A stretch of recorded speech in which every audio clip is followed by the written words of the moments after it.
Jy is welkom om saam met my oop te maak by Psalm 25. Ons maak vandag klaar met Psalm 25. En hierdie is 'n goeie geleentheid vir iemand om amen te sê, soos ek al agter al gehoor het. Of dalk is jy so 'n bietjie bedroef. Ek is bly. Maar moenie worry nie, die prediking gaan nie ophou nie.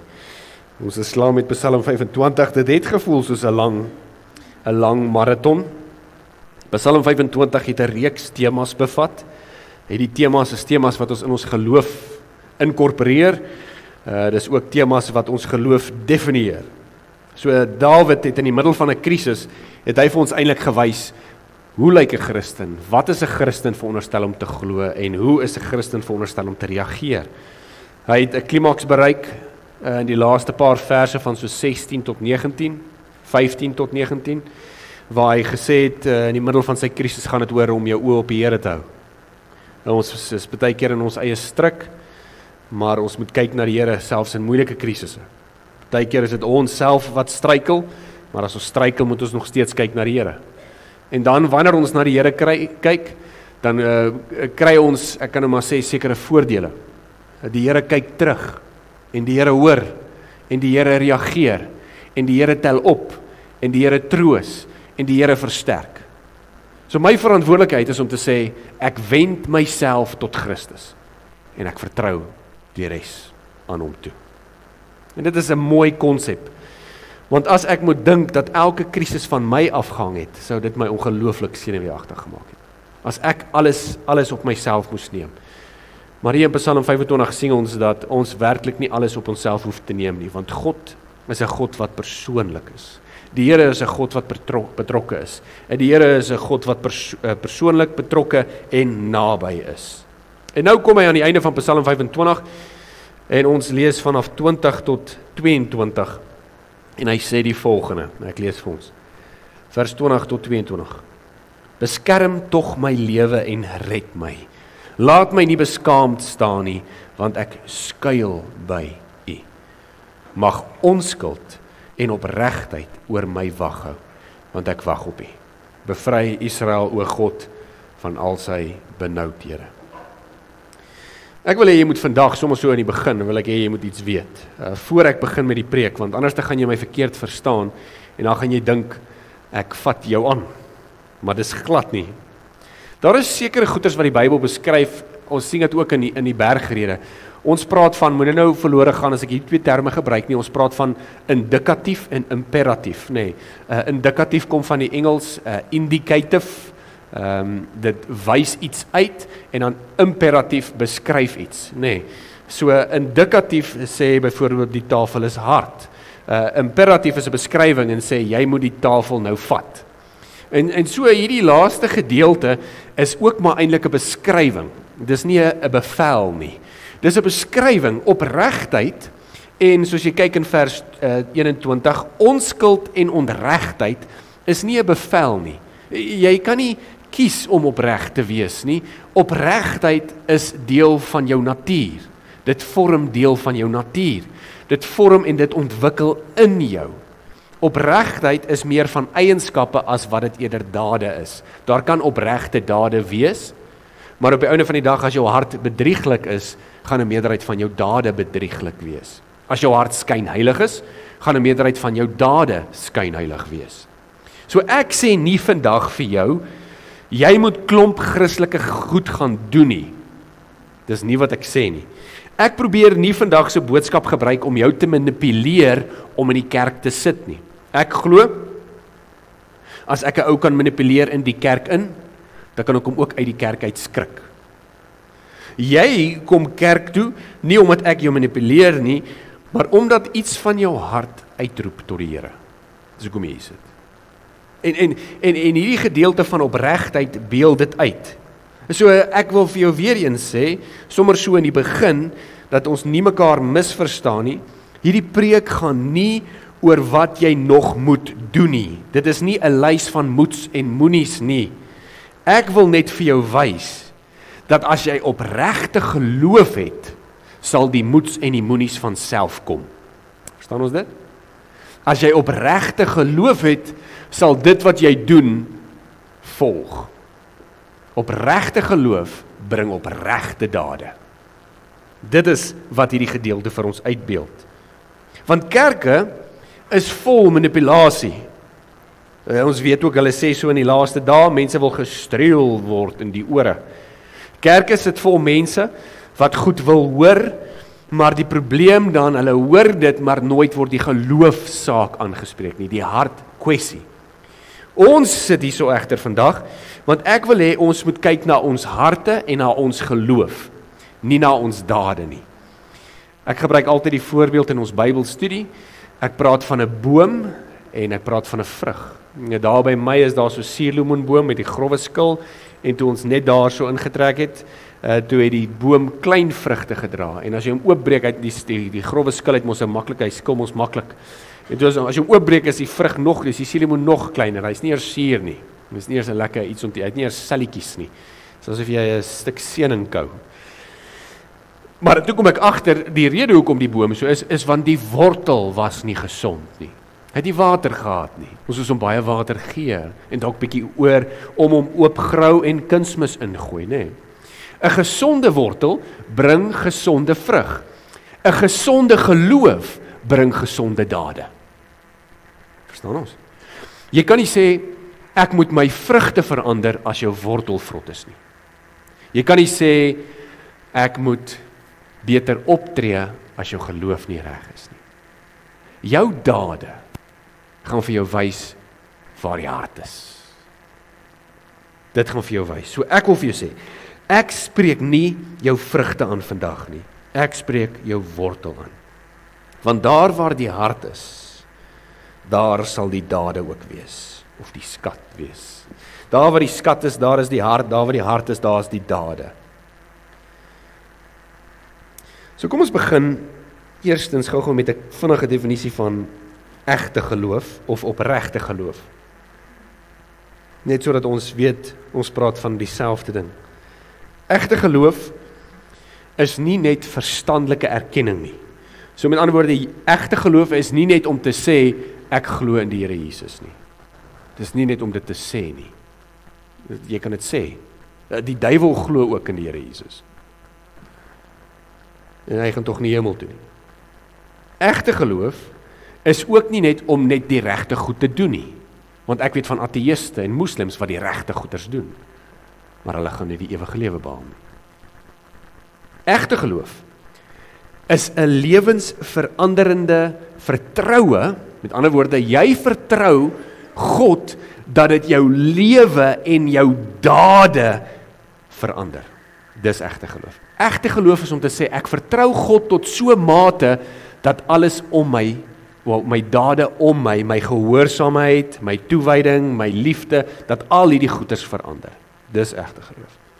Egte geloof is om te sê, dat ek werp myself na God toe, en ek sien hoe God my verander. Egte geloof. Ons kan dit opsom. Egte geloof is om in God te glo in opregtheid, en jy sien dit in wat jy doen. As jy dit vinnig wil opsom. As jy sê, jy is 'n Christen, en ons sê altyd, maar jy doen nog steeds wat jy gedoen het, daar is geen verandering nie, dan sê ek vir jou, hoe het jou hart verander? As jy doen wat jy altyd gedoen het, is jy wie jy altyd was. Selfs al sê jy die Here Jesus is jou verlosser. As jy nog steeds om dieselfde kringe is, as jy nog steeds dieselfde sonde doen, as jy nog steeds dieselfde slegte begeertes het, dan het Christus nie jou hart verander nie. En as hy nie jou hart verander het nie, beteken dit, sy gees is nie by jou nie. En as sy gees nie by jou is nie, beteken dit, dis nie egte geloof nie. Egte geloof bring altyd verandering. En egte geloof is gebaseer op vertroue. Nou dit is die konsep van vers 20 en vers 21. Dis die idee. Beskerm my. Wat 'n goeie versoek, rig Dawid. Na alles wat hy gesê het, beskerm my. En dis 'n goeie versoek, want dis 'n versoek wat ons wil bid. Beskerm my. Maar Dawid sê nie, beskerm my want ek verdien dit nie, Here. Beskerm tog my lewe en red my. Laat my nie beskaam staan nie, want, hier's die rede. Hy sê, Here, U moet my beskerm, want ek skuil by U. Dis sy rede. So Dawid sê, Here, U moet my beskerm, want ek skuil by U. Hierdie woordjie skuil, die Hebreëus gee die idee dat dit is 'n plek waarna toe jy hardloop vir beskerming. So Dawid sê, Here beskerm my, want ek hardloop na jou toe vir beskerming. Hy gaan verder, dit dra ook die idee van vertroue. Here beskerm my, want ek vertrou jou met my lewe. So ek hardloop na die Here toe, want ek vertrou en ek het 'n hoop in hom gesit. Nou dit is die definisie van geloof.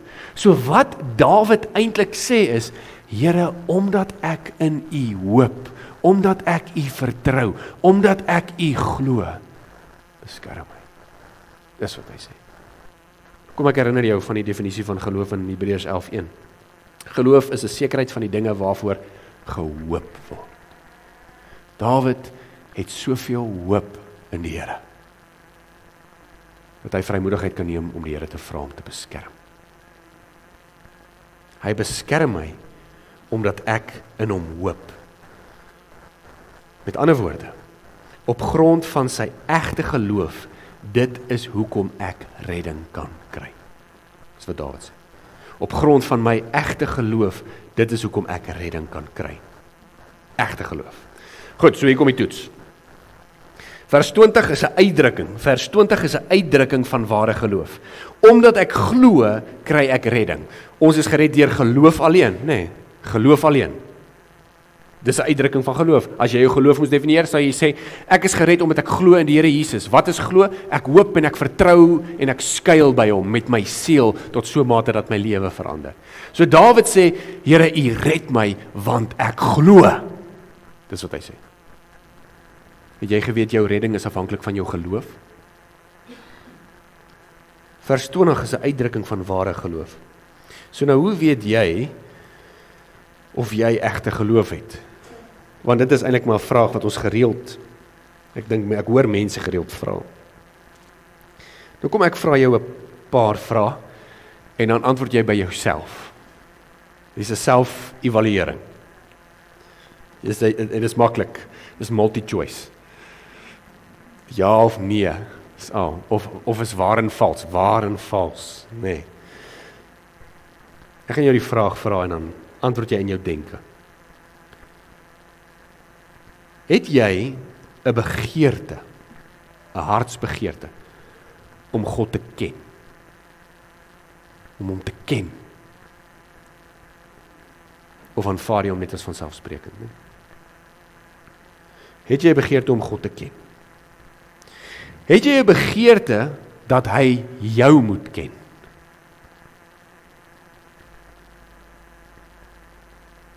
Het jy 'n begeerte om hom te eer? Wil jy eer bring aan hom? Wil jy hom trots maak? Het jy 'n begeerte om hom lief te hê?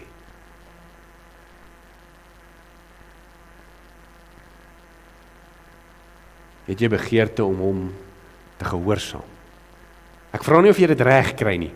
Ek vra, het jy 'n begeerte om hom te wil gehoorsaam? Het jy 'n begeerte om sy woord lief te hê? Dit wat hy sê.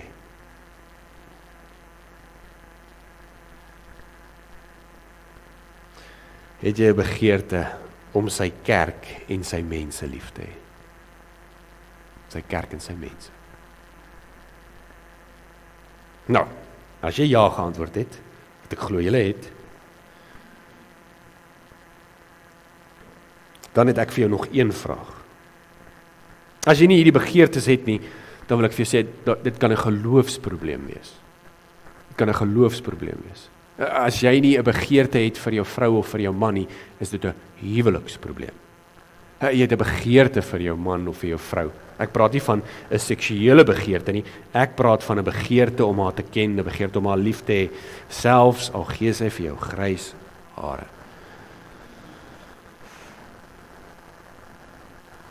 Nou as jy ja geantwoord het vir hierdie begeerte, want onthou, God plaas die begeerte in ons hart. Dis nie 'n begeerte wat ons self kweek nie. Ek kan nie net iewes skielik wakker word en sê ek het 'n begeerte om die Here lief te hê nie. Waar kan ek daai liefde kweek? Hoe maak ek dit? Wat moet ek drink om dit te kry? Sê vir my asseblief. Wat moet ek ingooi? Dis nie soos die sprokiesprent waar jy 'n love potion ingooi en nou iewes skielik het jy God lief nie. God plaas die begeerte in die gelowige se hart. Jy kom tot geloof en jy kry 'n begeerte. Ek kry 'n begeerte om hom lief te hê, ek kry 'n begeerte om hom te ken, ek kry 'n begeerte om sy woord te bestudeer. Dis begeertes wat in ons hart gesit word. Sy begeertes in ons hart. Dan as jy ja geantwoord het vir die begeertes, dan wil ek jy moet die volgende vraag beantwoord, net een. Sonder om die woordjie maar te gebruik. Maar, Jy sê jy het die begeertes. Jy het 'n begeerte om hom te ken, jy het 'n begeerte om sy woord lief te hê, jy het 'n begeerte om hom te gehoorsaam, jy het 'n begeerte om sy kerk en sy mense lief te hê. Jy het 'n begeerte om hom trots te maak. As jy sê jy het hierdie begeertes, dan vra ek vir jou, doen jy dit? Leef jy dit uit? Nie perfek nie, nee, dis nie wat ek vra nie, doen jy dit? Kan jy sê jy leef hierdie begeertes uit, sonder om te sê, ja, ek het sy mense lief, maar nie. Dit is die idee van Jakobus 2, onthou ons praat oor egte geloof nou, né? Jakobus 2 gee vir ons daai hele konsep, ons gaan hom na die Paasnaweek gaan ons Jakobus 2 behandel, maar Jakobus 2 sê vir ons, geloof sonder dade is dood. So, ek het vir jou gevra om te kyk of jy hierdie vrug in jou lewe sien. Dis al wat ek jou gevra het. Is hierdie vrug in jou lewe? Eenvoudige vraag, daar's ander vrugte ook. Daar's vergifnis, daar's genade, daar's barmhartigheid, daar's vrygewigheid, verseker. Maar ek het jou basiese begeertes gevra en ek het gevra, leef jy dit uit? Geloof sonder dade is dood. Met ander woorde, as jy sê ja vir hierdie begeertes, maar dis net nie sigbaar in jou lewe nie, is daar 'n geloofsprobleem. Ek praat nie van perfektheid nie. As jy sê jy het 'n begeerte om hom te ken, maar jy soek nie die God van die Bybel nie, is daar 'n geloofsprobleem. As jy sê jy het 'n begeerte om hom lief te hê, maar jy doen nie moeite om by hom uit te kom nie, jy doen nie moeite om te bid nie, jy doen nie moeite om by hom te pleit nie, jy doen nie moeite selfs om te vas dalk nie, is daar 'n geloofsprobleem. As jy sê jy het 'n liefde vir sy kerk en 'n liefde vir sy woord, of jy het 'n begeerte vir sy kerk, want Jesus hoogag sy kerk, net sodat jy weet, ons is sy kerk. As jy dink kerk is nie belangrik nie, moenie die leuen van die vyand glo nie. Kerk is so belangrik dat Jesus sy kerk sy bruid noem. Ons is sy bruid. So hy sê, hê jou naaste lief soos jouself, sy bruid, hê mekaar lief. As jy sê jy het 'n begeerte om by sy mense uit te kom, maar jy sit net nie moeite in om kerk toe te kom, of om sy woord te lees, of om by sy mense uit te kom, en jy kom dalk een keer 'n kwartaal, dan is daar 'n geloofsprobleem. Onthou geen maar. Nie vir my sê maar werk nie. Moenie vir my sê maar kinders nie. Moenie vir my sê maar geen maar. As jy sê jy het sy mense lief, of jy het 'n begeerte vir sy mense, maar jy vermy hulle, het jy dan werklik liefde? Nou, ek wil net weer eens sê, daar is ruimte vir foute, daar is grasie daarvoor, dit gaan nie oor perfektheid nie, soos MacArthur sê, it's not about perfection, it's about direction. As jy 'n begeerte het en jy beweeg in hierdie rigting, dan is dit goed. Maar as jy sê jy het 'n begeerte, maar jy beweeg glad nie in daai rigting nie, dan is dit 'n geloofsprobleem. Selfs wanneer ons misluk, weet ons die Here roep ons terug met genade. Hy soek nie noodwendig perfektheid nie, hy soek 'n opregte rigting. Hy soek 'n hart wat hom soek, hy soek 'n hart wat opstaan as hy struikel, hy soek 'n hart wat aanhou loop. Ek wil net hê jy moet dit weet. Wat ek sê vir opregte geloof, is dat indien jy 'n werklike begeerte het vir God, indien jy 'n werklike begeerte het vir sy woord, indien jy 'n werklike begeerte het vir sy kerk, sal jy moeite doen vir God, vir sy kerk, vir sy woord, vir gebed. Indien jy 'n werklike begeerte het vir sy woord, sal jy by sy woord uitkom. Indien jy 'n werklike begeerte het vir sy kerk, sal jy by sy kerk uitkom. Ek weet dis nie julle nie, want julle sit hier so net. Indien jy 'n werklike begeerte het vir God, sal jy by God uitkom. Ek dink die laaste dae lewe ons in hierdie 21ste eeu wat ongelooflik besig is. Reëlings gebeur so. Jy kan dit oor die foon reël en hulle kom bou vir jou sommer 'n nuwe huis sonder dat jy die ou se gesig gesien het. Jy weet, jy kan enigiets doen telefonies, elektronies. Dit is ongelooflik vinnig en dit hardloop vinnig. En mense se lewens is so besig. En dan wanneer dit kom by hulle geloof en hulle moeite vir hulle God, dan is daar gewoonlik die eerste rede is verskonings. En ek glo verskonings steel by geloof. Dit steel by ons geloof. Jou verskoning is dalk geldig vir jou. Jou verskoning klink dalk geldig vir jou, maar my vraag is dit geldig vir God? Is dit geldig vir die begeerte wat in jou hart geplaas het? Hulle sê, ja, ek het die Here lief. Ja, kerk is belangrik. Maar dan sien jy hulle nooit nie. Dis mense wat sê hulle is lidmate wat nog nie een keer in die jaar in die kerk was nie. Egte geloof word bevestig deur dade. Dit is die argument wat Jakobus maak. En gewoonlik, as jy mense konfronteer oor dit, dan raak hulle kwaad en dan sê hulle die volgende sinnetjie. Hierdie sinnetjie is baie gevaarlik. Nee, ek weet nie dat, ek is nie gemik nie op een van julle nie, want ek kan nie onthou dat een van julle dit vir my gesê het nie. Dan sê mense gewoonlik, as daar klomp verskonings is, en dan word God, Bybellees, gebed, kerkbywoning, hulle godsdienstige uitbeelding, as wanneer dit nagelaat word, dan sê hulle gewoonlik die volgende vir my, as ek hulle sou konfronteer. Die Here ken my hart. Ek sê, broer, suster, jy preek waarheid. Die Here ken jou hart, maar jy ken nie jou hart nie. Kom ek sê vir jou wat sê die Here oor ons hart in Jeremia 17 vers 9. Die hart is bedriegliker as enige iets anders. Hy is ongeneeslik, wie kan hom verstaan? En dan sê hy verder vers 10, die Here toets die hart. In ander woorde, die Here sê jou hart is bedrieglik, want jou hart is vol verskonings en jy misluk om aan die een belangrikste verhouding in jou hele lewe te werk. En jy begin jou verskonings glo en dink dit is oukei. Ons bedrieg onsself en ons glo ons leuns. Ek was daar. Ek het gedink, ek hoef nie kerk toe te gaan om gered te wees nie.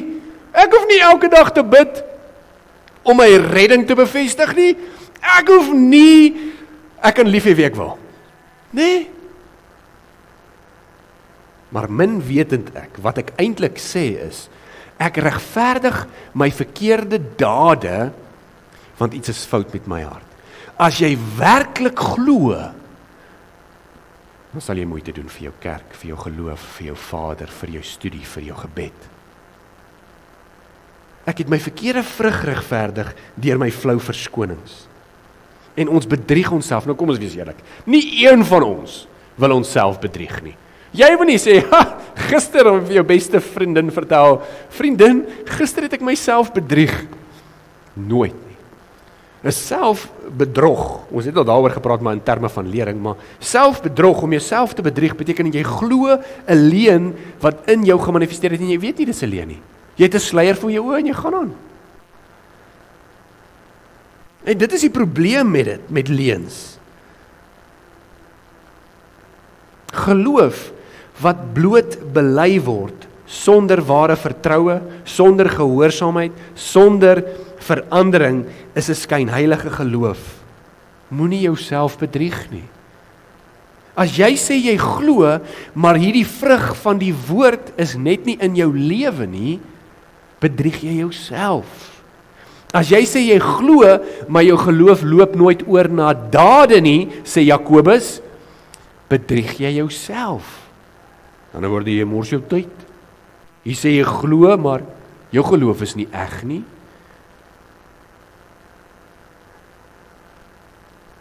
En dit is eintlik wat Jakobus, Psalm 25 vers 21 sê.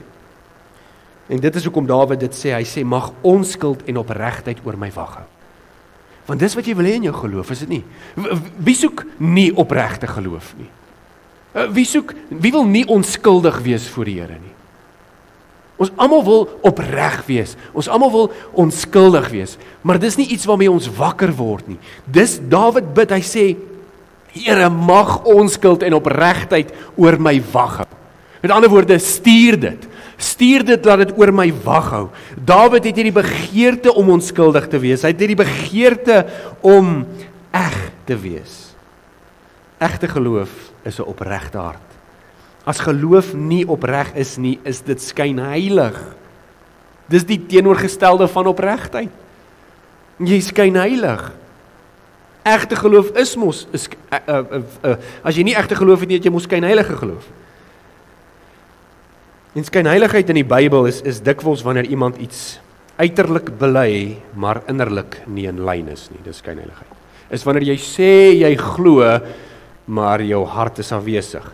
Is wanneer jy sê jy glo, maar daar is net geen vrugte nie.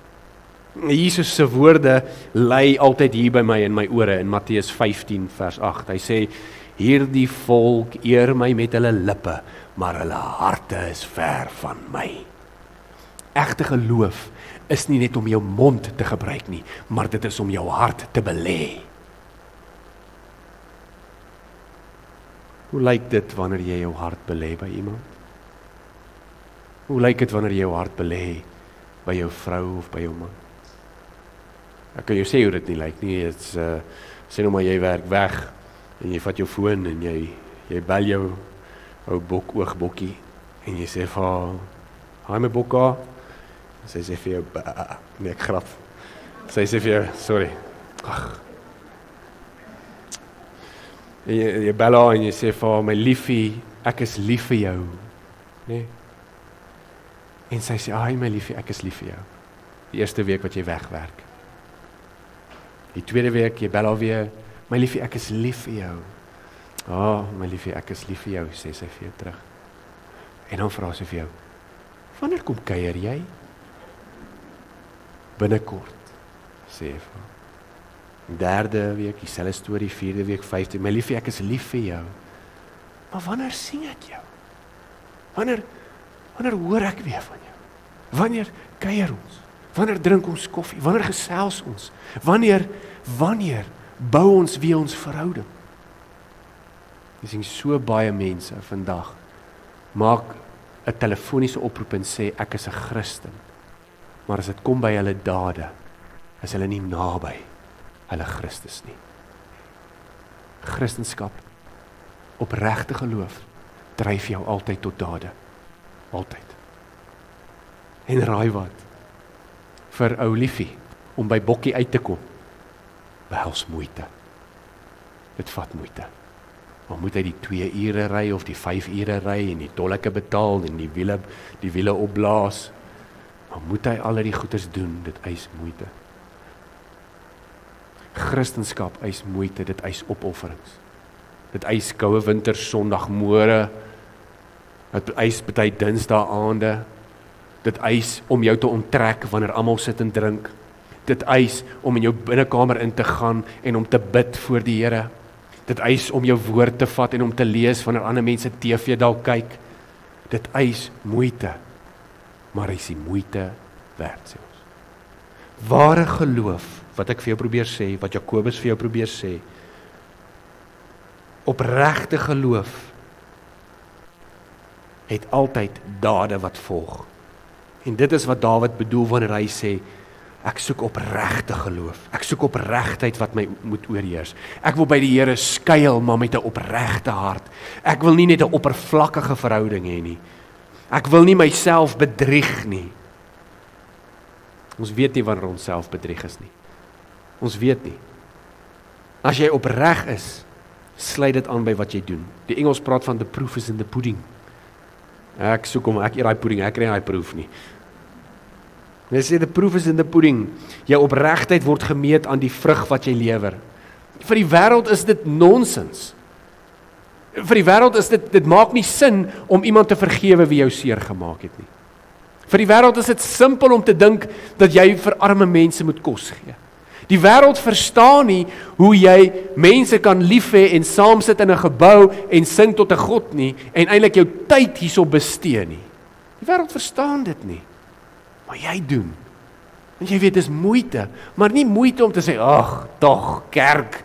Dis moeite om te sê, my Here, as ek net meer kan kry, as ek net meer kan drink, as ek net meer kan eet. Dit getuig van opregte hart, opregte geloof. Hoor hoe sê 1 Timoteus 1:5, dit Paulus skryf vir Timoteus, hy sê die doel van die opdrag is liefde uit 'n opregte hart. Wat is die doel? Liefde uit 'n opregte hart.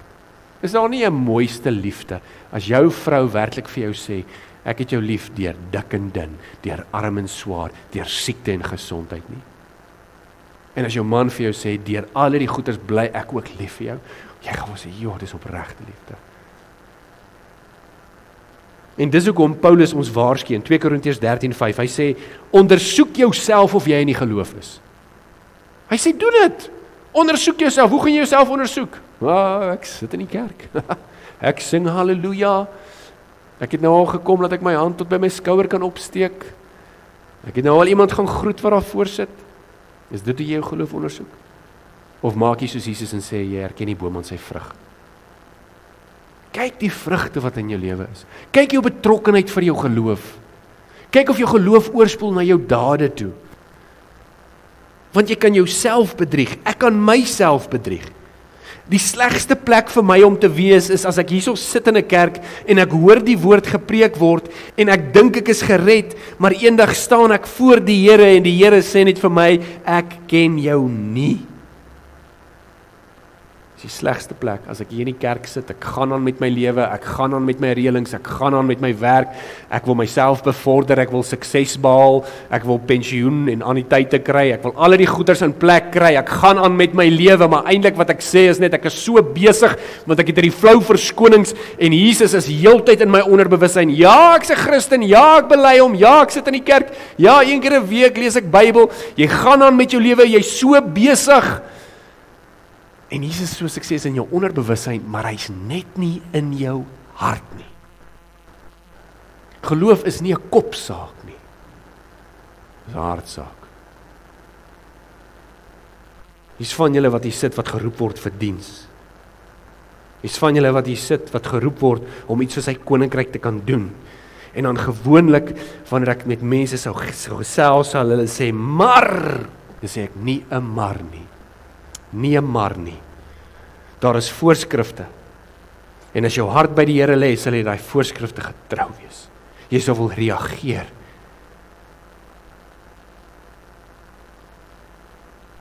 En dan baie keer sê hulle vir my, nee, ek kan nie, my werk laat dit net nie toe nie.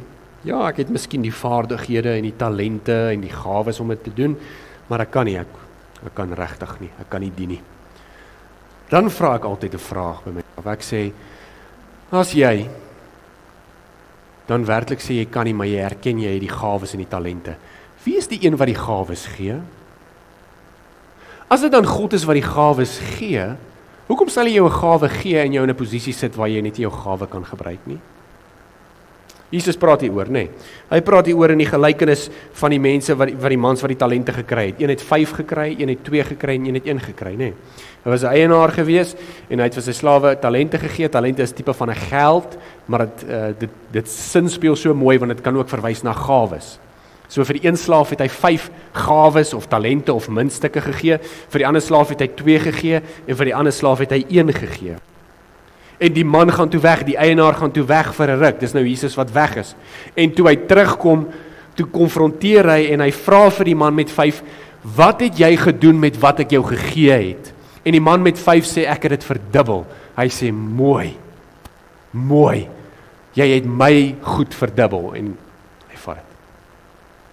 Die man met 2, hy sê, wat het jy gedoen met wat ek jou gegee het? En die man sê, ek het dit verdubbel. Hy sê, mooi, mooi. Jy was 'n goeie slaaf, jy het gedoen wat ek verwag het. En hy kom by die laaste een, en hy vra, wat het jy gedoen met wat ek jou gegee het? En dit was net 1 muntstuk wat hy gehad het, net 1. En hy sê, ek het hom gevat, en ek het vir hom gaan begrawe. En Jesus sê, hoor wat sê hy, in vers 26 en vers 30. Hoor wat sê die man. Hy sê, omdat ek bang was, het ek u talent in die grond gaan wegsteek. Hier is dit wat aan u behoort. Maar sy eienaar antwoord hom, jou slegte en lui slaaf. So die man, ek wil net gou hierso op, die man sê, ek was bang. Maar Jesus sê, nie jou vreesagtige slaaf nie, hy sê jou lui slaaf. Jesus weet presies waaroor dit gegaan het. Weet jy waar gaan dit? Verskonings. Jesus sê, ek het jou iets gegee, wat het jy daarmee gedoen? En die man sê, ek was bang, of ek het 'n verskoning, en Jesus sê, nee broer, jou slegte en lui slaaf. Jy het geweet dat ek maai waar ek nie saai nie, en dat ek oes waar ek nie saad uitgestrooi het nie. Daarom moes jy my geld by die bankiers eerder belê het, en met my terugkeer sou ek wat myne is met die rente terugkry. So Jesus sê, as jy selfs die minste gedoen het met daai een muntstuk, sou dit goed gewees het. Selfs die minste. Gaan lê dit in die bank, al kry ek punt 2 rente. Soos plaas doen jy net iets. Maar hy sê, jy het niks gedoen, jy het net so gevat en gaan bære en gesê, jy soek dit nie. En Jesus sê, hy vat dan die talent by hom en gee dit vir die een wat 10 talent het. En hoor nou hier, dis bietjie drasties. En hy gooi die nuttelose slaaf uit in die duisternis daar buite. Daar sal 'n geween wees en 'n geknars van tande. So ons weet hy praat van die hel. Is dit nie bietjie drasties as Jesus sê, slaaf, ek gee vir jou een, jy ken my, want hy het gesê, ek weet u saai waar hy nie gemaai het nie, en die oes waar hy nie saad gestrooi het nie. Hy ken hom met sy kop, hy ken teologies wie die Here is, en Jesus sê, maar jy het niks gedoen nie, en hy vat hom en hy gooi hom in die hel? Dis bietjie drasties, dink ek by myself. Maar ek verstaan hoekom Jesus dit doen. Want as die man regtig geglo het in Jesus, sou sy dade daarvan getuig het. Die man het nie geglo in Jesus, hy het geglo in Jesus, soos die Satan glo in Jesus. Maar hy het seker gedink, hy kom nie terug nie. Hy het nie gebruik waarvoor hy benut was nie, of wat vir hom toevertrou is nie. Nou, hierdie ouens word nie geoordeel op grond van hulle dade nie. Hulle dade het nie die meester se guns verdien nie, ek wil hê jy moet dit weet. Dit was omdat hulle goeie rentmeesters was. Dit het bewys dat hulle aan die Here behoort. Hulle het geweet, dit is die Here se en hy gebruik dit vir sy koninkryk, hy gebruik dit vir sy doeleindes. Omdat hy regtig geglo het sy dade regtig getuig. Die slegte slaaf, hy het die meester geken, hy het hom nie vertrou nie, hy het hom nie gedien nie, hy het 'n gebrek gehad aan optrede. En omdat ons kon sien, hy het nie goed opgetree nie, kan ek vir jou sê presies waar sy hart was. Dit was nie by die Here. Hy het nie die Here lief gehad en geëer nie. Sommige mense voel, hulle het nie genoeg tyd nie, hulle het nie genoeg talente nie, hulle het nie genoeg geleenthede nie, hulle lewe is te besig. Maar ons maak onsself gelyk aan die slaaf, die slegte slaaf. Ons sê net, Here, ek weet jy het vir my gegee, maar ek het aangegaan met my dinge. Ek het hom net in die grond gaan bære en gedoen wat van my verwag is. Ek hou van daai verhaal, ek weet nie of julle hom al gehoor het, in die vroeë 1800s was daar 'n slaaf gewees. Hulle het mos slawery, was nog 'n werking daar, en die slaaf is toe in 'n fratsongeluk betrokke. En hy het toe sy linkerarm verloor, sy dominante een, hy verloor toe sy linkerarm. En die eienaar van die slaaf sê toe vir hom, jy is niks werd nie, jy kan nie werk nie, jy kan nie sy graaf vashou nie. Hy sê, ek gaan jou laat gaan, ek gaan jou vryheid gee, sê hy vir hom. En die slaaf word toe vrygelaat, hy het sy vryheid gekry. Het het hom sy arm gekos, maar hy het sy vryheid gekry. Nou in plaas van dat hy die slaaf bedroef was oor sy arm, hy kon nie werk nie, hy kon niks doen nie, het hy besluit, hy gaan homself leer lees. Slawe kon nie lees in daai tyd. Hy leer homself lees, en toe hy kon lees, is die eerste boek wat hy toe leer lees, die Bybel. Hy lees die Bybel, en toe hy die Bybel begin lees, toe begin hy die Bybel preek. Hy preek die Bybel aan ander slawe. En een van die slawe konfronteer hom toe en sê, jy's 'n nuttelose slaaf. Jy kan niks doen nie. Hy sê, jy het een arm, en dit was nog ons, jou dominante arm is weg. Hy sê, wat kan jy doen? En die slaaf antwoord. Hy sê, selfs het ek dalk net een arm, maar dit beteken ek het een arm om te kan werk vir die Here. Hy het my alles gegee, ek sal hom dien met alles wat oorbly. alles wat ek het. Dit gaan nie oor wat jy moet prys gee nie. Dit gaan oor wat jy doen met wat jy het. Jy moet natuurlik bereid wees om goed prys te gee. Jy moet natuurlik bereid wees om die geloofpad te stap. Jou verskonings gaan by jou steel. Maar jy moet bereid wees om enige iets vir sy koninkryk te doen. En dit is die punt wat Jakobus 1 maak. Jakobus 2 maak. Eintlik deur die brief van Jakobus. Hoor wat sê Jakobus 1:22. Wees daders van die woord en nie slegs hoorders nie. Anders dan bedrieg jy jouself. As daar geen reaksie is op jou geloof nie, bedrieg jy jouself. Dawid bid vir opregtheid. Hy bid en hy sê, Here, mag opregtheid oor my heers. Met ander woorde, mag ek 'n opregte geloof hê. En ek sê vir jou, opregte geloof word gemeet aan die vrug wat in jou lewe is. Hoor hoe mooi sê MacArthur dit. A faith that does not obey is not a saving faith. A profession without fruits is a delusion. So the person who has believed will yearn to obey. Met ander woorde, as jy regtig glo, gaan jy 'n begeerte hê om te doen. En weer eens, as jou verskonings groter is as jou begeertes, is daar 'n geloofsprobleem. Jakobus sê nie, doen meer sodat jy beter kan glo nie. Nee, hy sê net glo en die doen sal volg. Ek is amper klaar, R.C. Sproul lê dit uit. Hy sê, dat 'n mens kan die feite van die Bybel ken. 'n Mens kan selfs saamstem met die feite van die Bybel. Maar as dit nie oorspoel na 'n reaksie in jou nie, beteken jou geloof is dood. The greatest hypocrisy, dit is nou skynheiligheid, die grootste skynheiligheid is to have religion without affection, profession without possession. Ons lewe in 'n nuwe era. Ons lewe in 'n era waar mense te besig is. Maar die probleem is jou verskoning steel by jou. Jou verskoning steel by jou. En soos ek al baie gehoor het, veral by mans, omdat mans afwesig is in kerke. Dit is 'n universele probleem, die afwesigheid van mans in leierskap in kerke. Universele probleem. En gewoonlik wat die man sê, hulle moet brood op die tafel sit. Hulle moet werk. Sê ek is reg. Selfbedrieg, selfbedrog, jou verskoning steel by jou. Gaan daai verskoning geldig wees by die Here vir die verwerping of vir die verwaarlosing van sy kerk, vir die verwaarlosing van skrif, vir die verwaarlosing van aanbidding, vir die verwaarlosing van verkondiging, vir die verwaarlosing van sy koninkryk. Gaan daai verskoning geld. Gaan jy vir die Here kan sê, Here, ek moet kos op my tafel sit, daarom het ek jou nie gedien nie. Here, ek moet kos op my tafel sit, daarom het ek geld nagejaag en eerder kerk as tweede gesien. Here, U was heeltyd in my onderbewussyn en die Here is of U sê, maar was ek ooit in jou hart? Ek kyk opofferings wat mans maak vir vrouens, as hulle werklik verlief en lief is vir daai vrou, tot die uiterste toe. Ekstreme opofferings wat hulle sal doen. Hulle sal geld spandeer om daai vrou van haar voete af te sweep. Dis sweep, nou Anglicisties sê ek. Hulle sal tot die uiterste toe gaan om hierdie vrou vas te vang, omdat daar so begeerte vir haar is. Hoe sou dit gelyk het as jy werklike begeerte vir die Here gehad het? Jy sien, die probleem is nie jou vrug nie, die probleem is opregte geloof. Dis opregte geloof. Hoe mooi sê Habakuk 2:4. Kyk, sy siel is opgeblaase in hom en is nie reg nie. Maar die regverdige sal deur sy geloof lewe. Met ander woorde, as jou geloof reg is, as jou geloof opreg is, sal jy deur daai geloof lewe. Ek som op, ek maak toe, ek sluit die kluis. Gehoorsaamheid is 'n vrug van opregte geloof. As jy sukkel om gehoorsaam te wees, moenie die vrug verander nie. Kyk na jou wortel. Passiewe geloof, geloof wat nie doen nie, is 'n skynheilige geloof. God verwag van ons om te reageer met dit wat hy gegee het.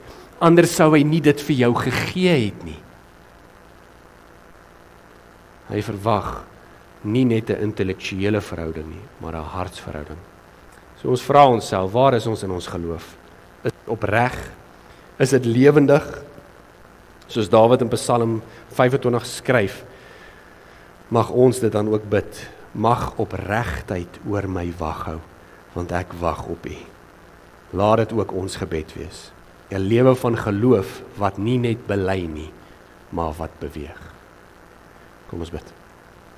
Ons Here Vader, dankie vir hierdie woord. Ons sien dat opregte geloof word bevestig deur dade. Ons is nie gered deur wat ons doen nie, ons is gered deur ons geloof, maar as dit reg is, weet ons dit wat doen sal volg. My gebed is dat hierdie woord sal deurdring tot harte, en die wie ore het, laat hulle luister. Mag die woorde van Jakobus, die woorde van Psalm, so in ons hart resoneer, en mag ons bid vandag, dat onskuld en opregtheid oor ons sal waak hou, dat ons weet, ons wag op U. In Jesus naam, amen.